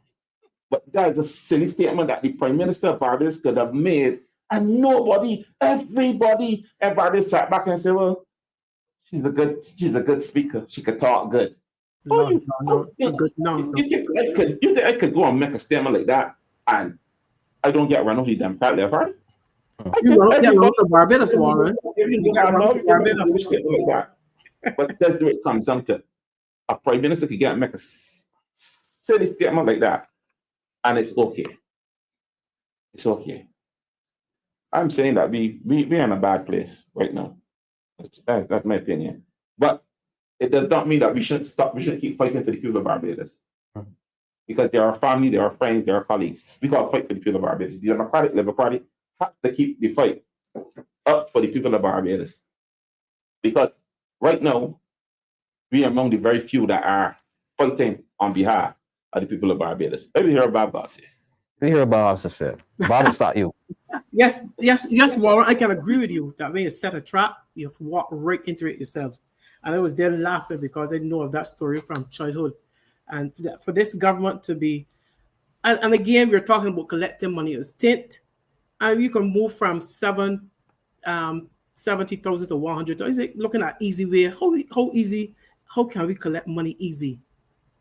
You understand? Easy money coming into us by setting up these simple, silly traps for the electorate and the people of Barbados to fall into. I don't know where in your head that you believe, because everybody, and mostly, and I want the young people to be cautious as well, because they behave as if they're the party of young people by providing opportunities for them to party and have a good time or forget the problems. So therefore, this party-like atmosphere is more inclined to attract the younger thinking audiences. But at the same time, this cybercrime bill affects them mostly because they are the persons who use social media more than anybody else. And because of who they are, because of the immaturity and the level of development, they tend to relate a lot of their problems online. They tend to attack people who attack them. They tend to say what is happening to them, and especially persons they want to get at. So I want the young people to understand that this government is not about them. So forget the partying. Forget about the things that they're using to attract us. And keep your head on, because the cybercrime bill in its present form affects you more than from anybody else. Dr. Wickham? Couple things about the cybercrime bill worth repeating or reminding us about. Remember in there was mention of police being able to ask for your phone devices on suspicion that you are about to commit a crime. Yeah. Now, aside from the movie Minority Report, I'm a sci-fi person, so I like that. Yes. But in that movie, you have persons being arrested for pre-crimes. Pre-crimes. Crimes that they were about to commit. Yeah. One man was arrested for a murder of his wife that he was about to commit. Yeah. So I don't know if you're into some sci-fi stuff. Tom Cruise movie, by the Or way. is it that we suspect persons are about to commit crime because we were listening? Oh. Wow. Oh. Oh. Remember, two speakers in Parliament got up and said that we know wiretapping is ongoing and has been going on for years. Two speakers got up in Parliament and said that. They said that you were listening, so you know persons were about to commit crime, but they admitted that wiretapping continues. They admitted in Parliament wiretapping continues. So hold that there. All right. Remember, on the suspicion that you're about to commit a crime, we can demand access and get access, and if you refuse, various penalties kick in. Now, when we hear that certain sections will be of the intersection of communication legislation will be withdrawn, Barbadians, we need to watch very carefully at what is returned to Parliament. Yeah. And hopefully it is returned, days, if not weeks ahead of when they'll be looking at it again. Because this habit of bringing things in the dark at night or putting something on the Parliament's website barely a day and change before it's about to be debated, it's unacceptable. But we have to watch very carefully because the bill that was passed in the lower house before it came to the Senate, which contained the conditions under which warrantless wiretapping can occur. And I want to read it here. It has said, a person can listen to or read private communications without a warrant if, the infamous section. And a number of things were mentioned, including the first one was in the interest of national security. Now, the interest of national security is, you have to watch that very carefully because the first schedule listed a number of offenses that allow the minister to make amendments, right? For which the bill allows the minister to make amendments, and offenses like murder, treason, terrorism.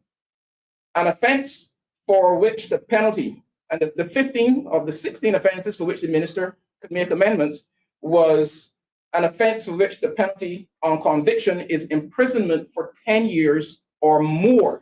For 10 years or more. Remember, we said of the cybercrime bill that penalties increased from 7 to 10 years. 10 years. The link between the cybercrime bill and the interception of communications. As I said, I don't know how you know that I'm about to commit a crime. If you are God or you were given some divine power, how do you know you were listening? You must have been. But that's the connection between the two.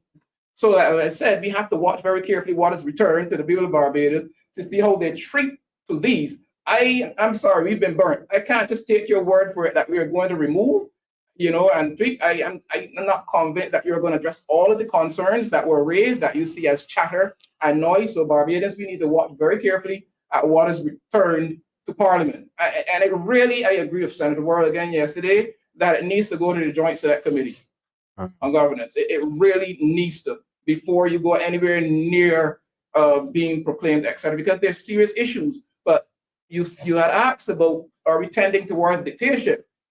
I'm not God, but I can see here the pieces being put together to silence. You have the cybercrime on the one hand, where penalties increase, and then you had a bill which you authorize the minister, whoever the minister is, to make amendments, including for convictions on where the penalty is 10 years or more. And that link there between the two. So Barbadians, we need to watch space very carefully to see what the government brings back. They have shown us that we need to watch them very carefully. I said at Silent Hill, I think it was, When they tell us who they are, Believe them. believe them. Uh-huh. And importantly, when they show us who they are, believe them. They have shown us, for example, that they're willing to get up in Parliament and say things that are less than truthful. Believe them. Dale, I feel as if I already know your answer to this question already. If we're trending towards a dictatorship, you've been waxing poetic about it. So tell us how you feel. The people that were fired under this administration, Uh-huh. or dismissed under this administration for speaking out, shows it clearly. There was a certain senator Dictatorship. that seemed to have lost her position because she spoke out about something recently, but I'm not going to touch that with a 10-foot pole. Correct. Dictatorship. Yeah. And when we have a dictator, the dictator is my way or the highway. Yeah. All right. Let me be real. Uh-huh. My question to the dictator, how the guns get in here? Uh-huh. Because when we kick these young boys out of school, they have no employment. How they are getting the money to import these guns? Uh-huh. Who, where? Which container they're playing it in? When they last checked, Barbados still have Smith and Western Uh-uh. companies. Uh-uh. Barbados don't have the high power rifle companies with the AR-15s, the AK-47s, the Glock 19s. You can name them. Uh-huh. We don't manufacture none of these guns. But then when you look on the flip side of that coin, gun violence, young black male, and then the young black male passed from gun violence. What has happened right there? Those families have to do a candlelight. Those families have to do all kinds of fundraisers to get funeral funding. Uh-huh. But then we want to use $70,000 on the cybercrime bill because we want to speak up. And then was the other funds attached to the amendment to the police act, which is $10,000. So it just shows me, right? Dictate you, tell you what to do, tell you what to say, and then we flood the streets with guns. We kill out with one another, and then you put the people in more debt because the people can't bury family, loved ones. Uh-huh. I met some persons in the city that on welfare, and family member passed since January and still they at the morgue because they don't have the funds to bury these people, family members or loved ones. But then we want to focus on legislations that don't make sense. These legislations only show me that you are a dictator and it's what you want. Find the people, raise the cost of living, trick the people, borrow a lot of money, and like what comrades said, kill me. Uh-huh. Because you're killing me with cost of living, you're killing me with taxes, and you're killing me with legislation. Uh-huh. And you're killing me with corruption. Oh dear. So Mr. Alwyn Babb had to leave us urgently. You know that he is a busy man and he has a lot of things to do. So we wish him Godspeed on his journey. So right, gentlemen, let me shift gears and focus on the people now. All right. You guys who are in the constituency canvassing, all right, are you seeing the pushback? Are you seeing that people are opening their eyes and they're wondering what is going on? Are you seeing the concerns with the people with the amount of oppressive legislation that is coming down through the pipeline from this government? I can tell you people are concerned. I know for a fact that I'm not just talking about the average person or the young person. I'm talking about even the older generation. Uh-huh. They're very concerned about a lot of the changes that are coming and that have already been put in place. Uh-huh. And they're all I think the biggest concern is cost of living. Uh-huh. People are finding it difficult to make ends meet in Barbados. We can talk from one bill to the other, but the reality is that persons are concerned about the high cost of living, and you become distracted by that. That's why some of these people don't even really care about this like crime bill. They don't even really care about the 10th law because some of these people don't have cars. They don't care. But they are so occupied with just simply trying to live, just trying to make ends meet. Few persons are laser focused on living. Living means eating. Living good means eating healthy. And even that is a problem because we got a government now that brought additional taxes on what they call unhealthy foods. As a teacher, this is how I speak to my students. Now, if you can't afford healthy foods and you can only afford unhealthy foods, do you think that if I raise the price on the unhealthy foods, that you'll be able to afford the healthy foods that you couldn't afford before? No, seriously, help me, please. Because if you could not afford healthy foods and you buy a lot of pasta and stuff like that, yes, doc, we know it isn't necessarily best food, but it's the only food you can afford. So you raise the prices on the unhealthy food, so automatically now, I can develop some kind of financial tree in my backyard I could pull money off of and buy healthy foods. You see, I don't understand how the thinking is with this government, you know. It's either that these people are so bright that they can't think simple, or they just don't understand how poor people live. Honestly, they don't seem to understand how poor people live. Because when I heard that bothered me for a long time. And you know, I have never had a discussion on it before now. Because I keep trying to figure out, you raise the price, the cost on unhealthy food, the sugary foods and stuff like that. And you do it because you want the people to eat healthy. You want the people to eat healthy. But you raise the price on the food the people can afford. So you can force them to buy the food they can't afford. How does that work? Make it make sense. Please. Just real quick. The government raised every single thing. What do you mean raise the welfare check for those vulnerable people? What the government have not raised the pension for I met an old lady that collected a pension check for $283. I met another gentleman that collected a pension for $681. $100 per child. How can that sustain a family on welfare? A mother with 5 children, $100 per child. Tell me. I think we need to simply establish the fact that this is an uncaring government. A very much so a dictator. They dictate to us as if we're idiots. And reality is that we need to see the back of these people.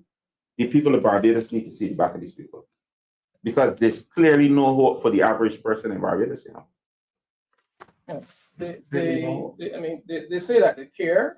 The actions, however, tell a different story. And there does seem to be a disconnect, a serious disconnect with what poor persons are going through and are faced with. As I said, you made unhealthy food more expensive, but the healthy food didn't become cheaper. and we have not paid any serious attention to agriculture and feeding ourselves. I keep saying it, the Ministry of Agriculture's most significant achievement in the last 7 years is a medical marijuana bill. I'm not sure exactly how that is going to help the cost of healthy food to come down. You know, and to your point, David, persons are so concerned about being able to make day-to-day ends meet that I believe that is one reason why individuals haven't been, may not be as involved with some of the happenings in Parliament and so on. Because you're just trying to get by. You're just trying to get by. And along the way, government takes advantage of persons being distracted and try to slip legislation by without and hoping that we don't read, that we don't pay attention. But I keep saying it. They have been elected to represent us. And I totally understand persons trying to get by because been there. I know what that is like. You know, when you are struggling to make ends meet. I know what that is like. At the same time, however, I would encourage Barbadians, as many of us can, we have to watch this government very carefully regarding the things that they try to sneak through Parliament unawares. At the end of the day, we still have a system. While we still have this system, and I pray God we continue to have this system, we still have a system where we are allowed to elect persons every 5 years or so, or the women fancies of the Prime Minister.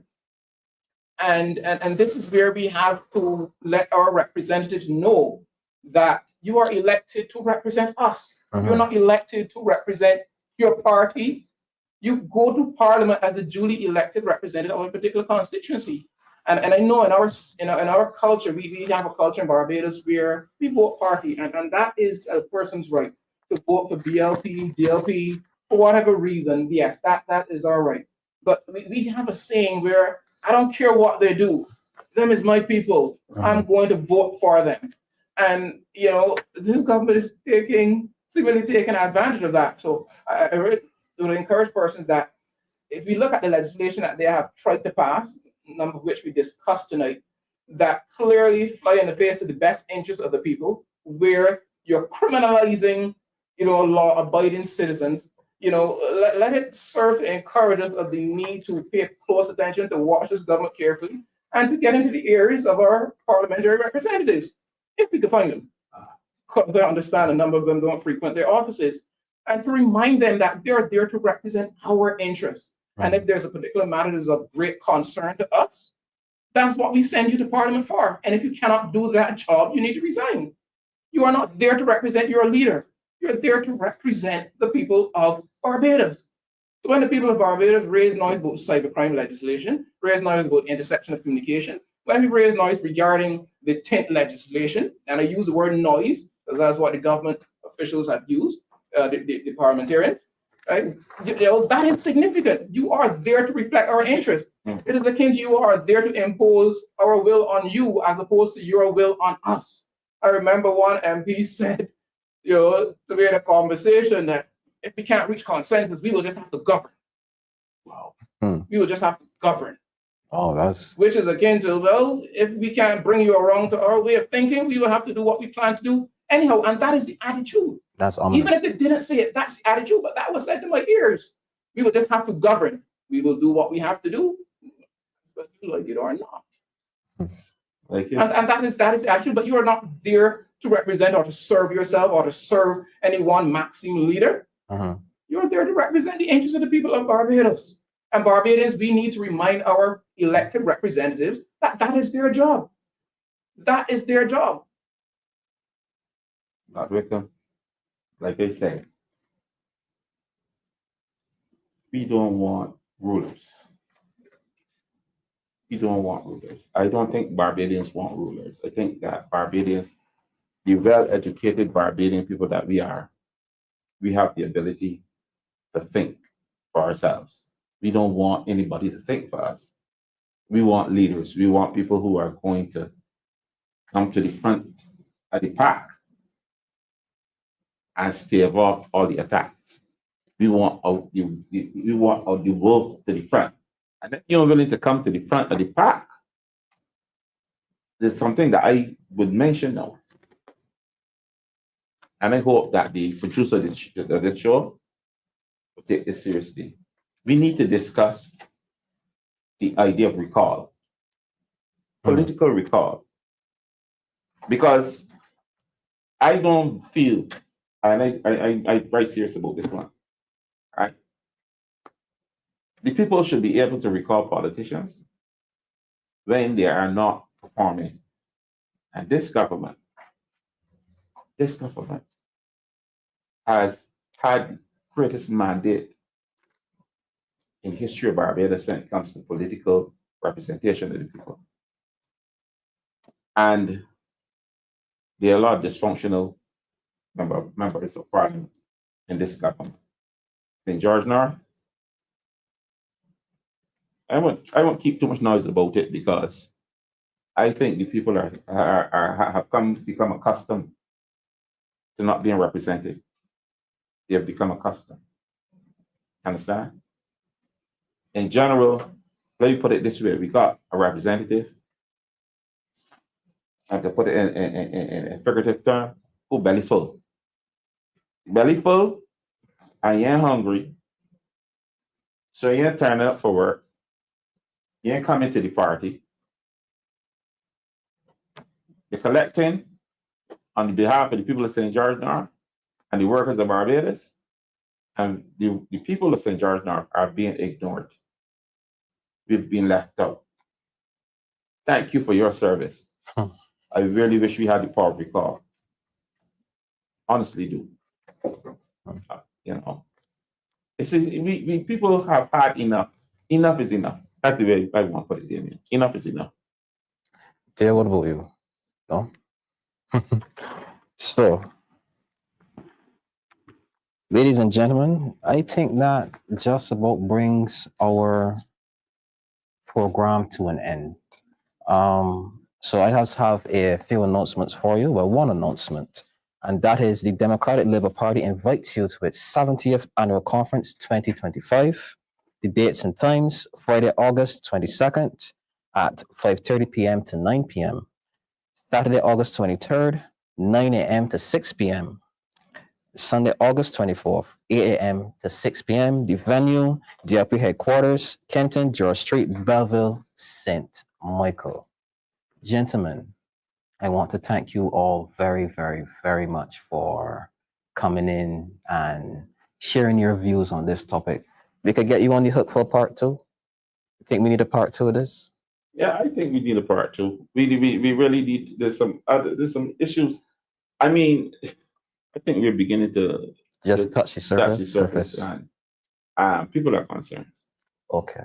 All right. So with that said, ladies and gentlemen, thank you very much for tuning in with us.